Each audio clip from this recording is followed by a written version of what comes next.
और अब खबरें दिखाते हैं आपको सुपरफास्ट अंदाज में।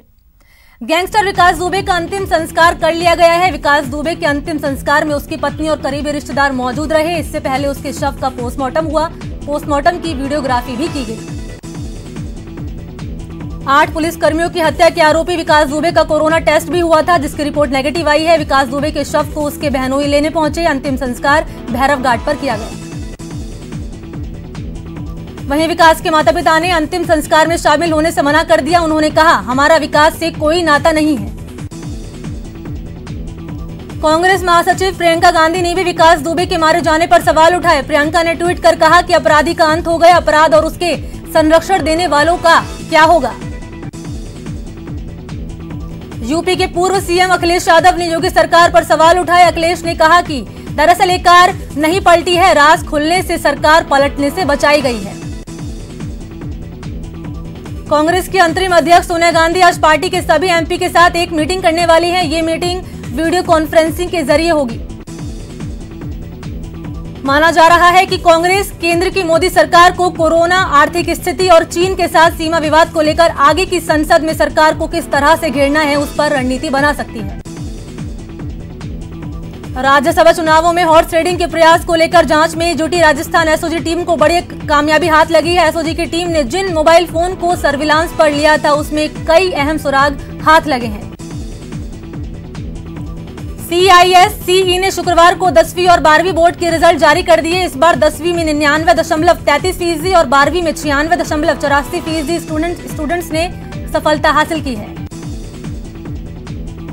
उत्तर प्रदेश में शुक्रवार रात 10 बजे से एक बार फिर लॉकडाउन लागू कर दिया गया है। लॉकडाउन 13 जुलाई की सुबह 5 बजे तक जारी रहेगा। हालांकि इस दौरान धार्मिक स्थल, अस्पताल और जरूरी सामान की दुकानें खुली रहेंगी। दुनिया में कोरोना वायरस से अब तक 1,24,76,548 लोग संक्रमित हो चुके हैं। इनमें 72,71,545 लोग ठीक हो चुके हैं। वहीं 5,59,143 लोगों की जान जा चुकी है। देश में कोरोना पॉजिटिव मरीजों की संख्या बढ़कर 7,93,000 के पार हो गई है, जबकि 4,95,000 से ज्यादा लोग अब तक रिकवर हो गए हैं। अब तक 21,604 मरीजों की मौत हो गई है। दिल्ली में कोरोना पॉजिटिव मरीजों की संख्या बढ़कर 1,07,000 को पार कर गई है, जबकि 82,000 से ज्यादा लोग अब तक रिकवर हो गए हैं। दिल्ली में कोरोना से 3,258 लोगों की मौत हो चुकी है। महाराष्ट्र में कोरोना पॉजिटिव मरीजों की संख्या 2,30,000 के पार हो गई है, तो मरने वालों का आंकड़ा 9,667 तक पहुंच गया है। राजस्थान में कोरोना संक्रमण के मामले लगातार बढ़ रहे हैं। शुक्रवार को 611 नए कोरोना पॉजिटिव केस सामने आए, जिसके बाद कुल पॉजिटिव मरीजों का आंकड़ा 23,174 तक पहुंच गया। वहीं मौत का कुल आंकड़ा 497 तक जा चुका है। झालावाड़ के मंगलपुरा इलाके में एक युवक कोरोना पॉजिटिव पाया गया। जिले में कोरोना पॉजिटिव मरीजों का आंकड़ा बढ़कर 380 हो गया है। प्रतापगढ़ जिला जेल में कोरोना पॉजिटिव बंदियों की कॉन्टैक्ट लिस्ट से संबंधित लोगों की रैंडम सैंपलिंग ली गई है। करौली में कोरोना को लेकर चिकित्सा विभाग की टीम ने जेल में बंदियों की स्क्रीनिंग की और जांच नमूने इकट्ठा किए। प्रतापगढ़ में एक होमगार्ड समेत कोरोना के 3 नए मामले सामने आए। जिला अस्पताल में जेल के एक बंदी में कोरोना की पुष्टि हुई है। चूरू में कोरोना का ग्राफ लगातार बढ़ता जा रहा है। यहां पिछले 24 घंटे में 28 नए कोरोना पॉजिटिव मामले सामने आए हैं। कोटा में 7 नए मरीज मिलने के साथ ही 19 मरीजों को रिकवर कर डिस्चार्ज कर दिया गया है। चिकित्सा मंत्री डॉक्टर रघु शर्मा ने कहा कि प्रदेश में 42,000 से ज्यादा रोजाना टेस्ट हो रहे हैं, जिसके चलते कोरोना पॉजिटिव की संख्या में भी इजाफा हुआ है। श्रीगंगानगर में कोरोना संक्रमण का सिलसिला थम नहीं रहा। गुरुवार को जिले में 5 पॉजिटिव केस सामने आए, जिसमें 3 मरीज पदमपुर इलाके के हैं। श्रीगंगानगर में कोरोना संक्रमित मरीजों के मिलने का सिलसिला लगातार जारी है। जिले में अब तक 69 मामले सामने आ चुके हैं। चूरू के सुजानगढ़ में एक बैंक अधिकारी के कोरोना पॉजिटिव आने के बाद 7 बैंक कर्मियों और परिवार के 4 सदस्यों के सैंपल लिए गए, जिनमें से 4 लोग कोरोना पॉजिटिव निकले हैं।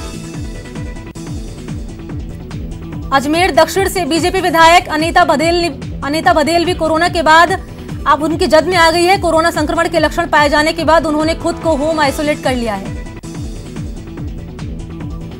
10 जुलाई के दिन भी जयपुर एयरपोर्ट पर फ्लाइट्स रद्द होने का सिलसिला लगातार जारी रहा। 10 जुलाई को यह आंकड़ा फिर से 14 पर पहुंच गया। मिशन वंदे भारत के तहत विदेशों से फ्लाइट पहुंचने का सिलसिला जयपुर एयरपोर्ट पर लगातार जारी है। 10 जुलाई को सिर्फ एक ही फ्लाइट रस अल खैमाम से जयपुर पहुंची।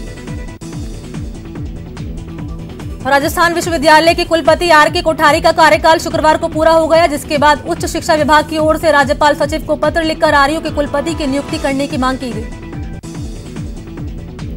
एक शख्स ने मुख्यमंत्री अशोक गहलोत के निवास को बम से उड़ाने की धमकी दी। हालांकि पुलिस कंट्रोल रूम में फोन आने के बाद जयपुर पुलिस एक्शन में आ गई और आरोपी शख्स को गिरफ्तार कर लिया गया। सीएम के खिलाफ बीजेपी ने विशेषाधिकार हनन प्रस्ताव का नोटिस दिया है। बीजेपी ने विधानसभा सचिव को यह नोटिस दिया है। सीएम पर राज्यसभा चुनाव में 35 करोड़ रुपए की डील का आरोप है। टिड्डियों के बढ़ते हमले को लेकर राष्ट्रीय लोकतांत्रिक पार्टी की ओर से ट्विटर पर अभियान चलाया जा रहा है, जिसमें टिड्डियों के हमले को राष्ट्रीय आपदा घोषित करने की मांग की जा रही है। टिड्डियों को राष्ट्रीय आपदा घोषित करने की मांग जोर पकड़ रही है। प्रदेश के कृषि मंत्री लालचंद कटारिया ने भी केंद्र से राष्ट्रीय आपदा घोषित करने की मांग की है। कांग्रेस की ओर से चलाए गए online speak up for student campaign पर पूर्व शिक्षा मंत्री वासु देवनानी ने पलटवार किया और कहा कि कांग्रेस की ओर से इस मसले पर राजनीति की जा रही है। स्टूडेंट्स को प्रमोट करने के लिए कांग्रेस का speak up for student campaign की शुरुआत हो गई है। कांग्रेस इस कैंपेन से देश भर में परीक्षा स्थगित कराने की मांग करेगी। सरहद पर दुश्मनों से देश की हिफाजत में तैनात रहे पूर्व सैनिक अब कोरोना के खिलाफ जंग में उतरेंगे। सीएम अशोक गहलोत ने पूर्व सैनिकों को कोरोना वायरस महामारी के प्रति जागरूकता का संदेश गांव ढाड़ी तक पहुंचाने की अपील की है। बीजेपी विधायक कालीचरण सर्राफ ने टोंक जिला मुख्यालय में आत्मनिर्भर भारत को लेकर प्रेस कॉन्फ्रेंस की और राज्य सरकार पर जनता को गुमराह करने का भी निशाना साधा। अलवर के बहरोड थाने से फरार हुआ इनामी बदमाश पपला गुर्जर का 10 महीने बाद भी पुलिस कोई सुराग नहीं लगा पाई है। करौली के कालीसिल बांध में दोस्तों के साथ नहाने गए 2 युवकों की गहरे पानी में डूबने से मौत हो गई। गोताखोरों की मदद से शव को बाहर निकाला गया। कोटा में 15 साल की नाबालिग के साथ दुष्कर्म की वारदात को अंजाम देने के आरोपी को कोर्ट ने 10 साल की सजा सुनाई। सवाई माधोपुर के गंगापुर सिटी कस्बे में 2 पक्षों में अचानक झगड़ा हो गया। झगड़े में महिलाओं को चोट आई है। पुलिस मामले की जांच में जुटी है। अलवर के बास गांव में 2 पक्षों में हुआ खूनी संघर्ष हो गया, जिसमें दोनों पक्षों के 6 लोग घायल हो गए। घायलों को इलाज के लिए अस्पताल में भर्ती करा दिया गया है। जयपुर की दूदू थाना पुलिस ने चीनी से भरे ट्रेलर की आड़ में अवैध शराब का परिवहन करते हुए 3 लोगों को गिरफ्तार कर लिया। चूरू के गांव खंडवा में बिजली विभाग की लापरवाही से एक मासूम की करंट की चपेट में आने से मौके पर ही मौत हो गई। चूरू के बूटिया गांव के खेत में बिजली की करंट की चपेट में आने से मां बेटे की दर्दनाक मौत हो गई, जबकि महिला की हालत अस्पताल में नाजुक बनी हुई है। बाड़मेर में प्रशासन ने 3 शादी के आयोजकों के खिलाफ कोरोना के नियमों की उल्लंघन करने के मुकदमे दर्ज किए और 15-15 हजार रुपए का जुर्माना राशि जमा करवाने के भी आदेश दिए। चित्तौड़गढ़ के उमखंड गांव में सरकारी जमीन पर कब्जे की बात को लेकर हुई मारपीट में एक व्यक्ति की मौके पर ही मौत हो गई। हनुमानगढ़ पुलिस ने एक कार से 2 किलो अफीम समेत 5.5 लाख रुपए और 3 तस्करों को गिरफ्तार कर लिया। डूंगरपुर पुलिस ने अवैध शराब से भरे 2 वाहनों को जब्त करते हुए 50 लाख रुपए की अवैध शराब जब्त की और 3 तस्करों को गिरफ्तार कर लिया। कोटा में नाकेबंदी के दौरान पुलिस कर्मियों को ट्रक से कुचलने की कोशिश करने वाले 3 डीजल चोरों को कोर्ट में पेश किया गया, जहां कोर्ट ने चोरों को जेल भेज दिया। कोटा में तलवार से वार कर एक युवक को घायल करने की वारदात को अंजाम देने वाले आरोपी को पुलिस ने गिरफ्तार कर लिया। कोटा पुलिस ने बड़ी कार्रवाई करते हुए अवैध देशी कट्टे के साथ एक बदमाश को गिरफ्तार कर लिया। भरतपुर के गोपालगढ़ थाना क्षेत्र में पुलिस ने गौ तस्करों के खिलाफ कार्रवाई की है और तस्करों से चंगुल से 14 गोवंश को मुक्त कराया है। दौसा के पुलिस अधीक्षक कार्यालय के बाहर 3 महिलाओं का हाई वोल्टेज प्रदर्शन देखने को मिला। महिलाओं ने एक शख्स पर दुष्कर्म करने का आरोप लगाते हुए गिरफ्तारी की मांग की है। डूंगरपुर पुलिस ने पंचगुड़ी गांव में हुई चोरी की वारदात का खुलासा किया और चोरी करने वाले 2 बदमाशों को गिरफ्तार कर लिया। टोंक के डिग्गी मालपुरा स्टेट हाईवे पर कार और बाइक की जबरदस्त भिड़ंत हो गई। हादसे में 2 बच्चों समेत 5 लोग घायल हो गए। कोरोना के चप्पे कोटा में चेचट में ग्रामीणों ने सरपंच कृष्णा माली पर भ्रष्टाचार का आरोप लगाया। 14 वार्ड पंचों ने एक पेट्रोल पंप को फर्जी तरीके से एनओसी जारी करने का आरोप लगाया है। चूरू के बीदासर तहसील के गांव पालास में गरीबों के निवाले पर डाका डाला जा रहा है। हक पर डाका डालने का आरोप राशन डीलर पर लगा है। प्रतापगढ़ के जंगलों में वन्य जीवों के शिकार की मिल रही सूचना पर वन विभाग ने कार्रवाई करते हुए पेंगोलिन के शल्क के साथ 2 लोगों को गिरफ्तार कर लिया। अलवर जिला बार एसोसिएशन ने कोरोना के बढ़ते संक्रमण को देखते हुए कोर्ट परिसर में 31 जुलाई तक कार्य स्थगित कर दिया है। चूरू में जिला पुलिस अधीक्षक सादुलपुर पहुंचे और नए एसपी थाने स्टाफ से रूबरू हुए। इस दौरान उन्होंने राजगढ़ थाने का निरीक्षण किया और आवश्यक जानकारियां ली। बीकानेर आईजी ने 3 थाना क्षेत्र में कर्फ्यू लगाए जाने के पहले दिन का जायजा लिया और लोगों से कर्फ्यू के दौरान व्यवस्था संबंधी फीडबैक भी लिया। अलवर पुलिस अधीक्षक तेजस्विनी गौतम ने उद्योग नगर थाने का निरीक्षण किया और स्टाफ को निर्देशों के पालन करने के निर्देश दिए।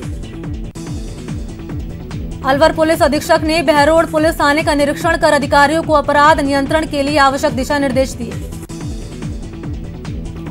बीकानेर कलेक्टर एक्शन मोड में नजर आ रहे हैं, जहां उन्होंने शहर का दौरा किया तो अधिकारियों को सोशल डिस्टेंसिंग के पालन करने का भी निर्देश दिया।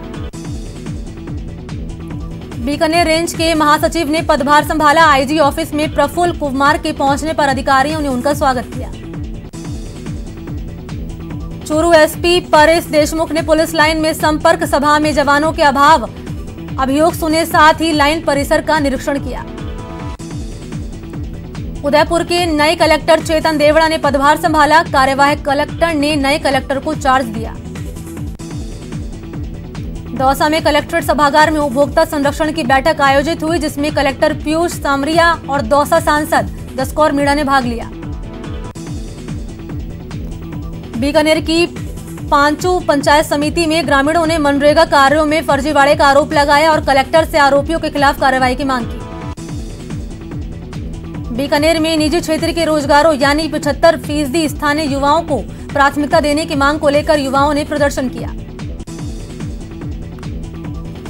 अजमेर के केकड़ी कस्बे में एनएसयूआई के कार्यकर्ताओं ने राजकीय कॉलेज में अपनी मांगों को लेकर नारेबाजी की और प्रदर्शन किया। अलवर के भिवाड़ी में कॉन्टिनेंटल उद्योग इकाई में श्रमिक से मारपीट का मामला गरमा गया, जिसको लेकर श्रमिकों का विरोध प्रदर्शन लगातार जारी है। डूंगरपुर में बाल श्रमिकों ने बच्चों को शिक्षा से जोड़ने वाले सभी अभियानों की पोल खोलकर रख दी है। जिला बाल कल्याण समिति के अध्यक्ष ने बाल श्रमिकों के परिजनों से काउंसलिंग कर उन्हें फिर से शिक्षा से जोड़ने की बात कही है। अलवर में एक परिवार की ओर से निजी स्कूल द्वारा बकाया फीस लेने के मामले में सीएम के नाम अतिरिक्त जिला कलेक्टर को ज्ञापन सौंपा। अलवर में बीएसपी ने 5 सूत्री मांगों को लेकर राज्यपाल के नाम कलेक्टर को ज्ञापन सौंपा और केंद्र पर कई तरह के आरोप भी लगाए। डूंगरपुर में अजमेर विद्युत वितरण निगम श्रमिक संघ ने कई मांगों को लेकर अधीक्षण अभियंता कार्यालय के बाहर प्रदर्शन किया। सवाई माधोपुर के गंगापुर सिटी कस्बे में बीजेपी कार्यकर्ताओं ने जमकर विरोध प्रदर्शन किया। कार्यकर्ताओं ने मुख्यमंत्री के नाम एसडीएम को ज्ञापन सौंपा।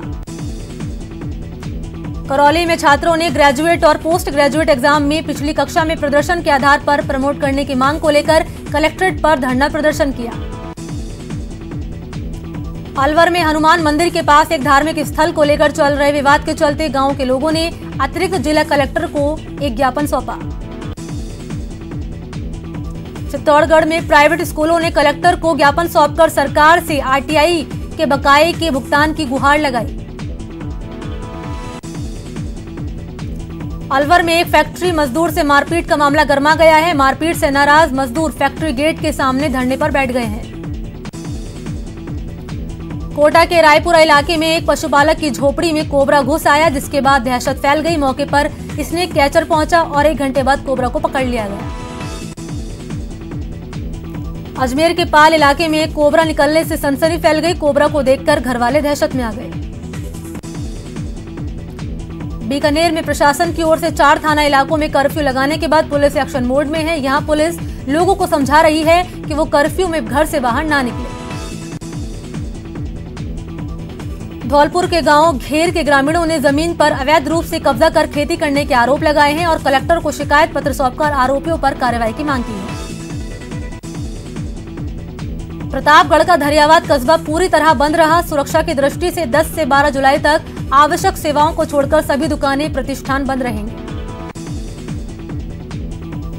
बीकानेर में कोरोना के बढ़ते संक्रमण के बाद प्रशासन ने 4 थाना इलाकों में कर्फ्यू लगा दिया गया है, जिसके बाद पुलिस के अधिकारी भी कर्फ्यू इलाकों में जायजा लेते हुए नजर आए। दौसा में दौड़ रही बसों में स्वास्थ्य मंत्रालय के दिशा निर्देशों की जमकर धज्जियां उड़ाई जा रही हैं। ना सोशल डिस्टेंसिंग का पालन हो रहा है और ना ही लोग मास्क लगा रहे हैं। करौली के गोमती कॉलोनी में सड़क पर सीवरेज का पानी बह रहा है, जिससे कॉलोनी के लोग काफी परेशान हैं। कोटा के एमबीएस अस्पताल में आरएमआरएस के औषधि भंडार में दवा और उपकरण खरीद में गबन के मामले में कोर्ट ने एफआईआर को अस्वीकृत कर दिया है।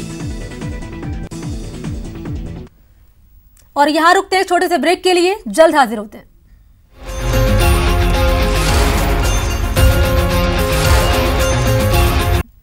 बूंदी आए लोकसभा अध्यक्ष ओम बिरला के ओएसडी राजीव दत्ता ने 2 करोड़ की लागत से बने मीरा गेट से पुलिस लाइन तक बनी सड़क का उद्घाटन किया। अलवर सांसद महंत बालकनाथ ने सर्किट हाउस में पत्रकारों से बातचीत की और मोदी सरकार के कामकाज की सराहना की। डूंगरपुर में बीजेपी की ओर से आत्मनिर्भर भारत अभियान को लेकर प्रेस कॉन्फ्रेंस की गई। इस दौरान बीजेपी विधायक गोपीचंद मीणा ने कहा कि देश की आर्थिक उन्नति के लिए आत्मनिर्भर भारत अभियान शुरू किया गया है। सीकर में यातायात पुलिस ने वाहन चालकों को एमवी एक्ट के नियमों के बारे में बताया। पुलिस ने कहा कि बिना हेलमेट शराब पीकर गाड़ी चलाने वाले और कागज नहीं रखने पर भारी जुर्माना वसूला जाएगा। आत्मनिर्भर भारत की बात करते हुए बाड़मेर जैसलमेर सांसद कैलाश चौधरी ने कहा कि अब देश में ही 4 लाख पीपीई किट और 3 लाख N95 मास्क बन रहा है। जैसलमेर के कनोई गांव के लोक कलाकारों के परिवार के संकट को दूर करने के लिए 44 परिवारों को राशन सामग्री और मास्क बांटे गए। अलवर में आंगनबाड़ी कार्यकर्ताओं और आशा सहयोगिनियों को मास्क और सैनिटाइजर बांटे गए। साथ ही ग्लव्स और फेस शील्ड देकर सम्मानित किया गया। धौलपुर में भाई पंचमी यानी नाग पंचमी मनाई गई। इस मौके पर महिलाओं ने करील के पौधों को बिल मानते हुए नाग की पूजा की और घर परिवार के सलामती की प्रार्थना की। अलवर में राज्य सरकार के द्वारा लागू किए गए मोटर व्हीकल एक्ट के बारे में पुलिस ने लोगों को समझाया और नियमों की जानकारी दी।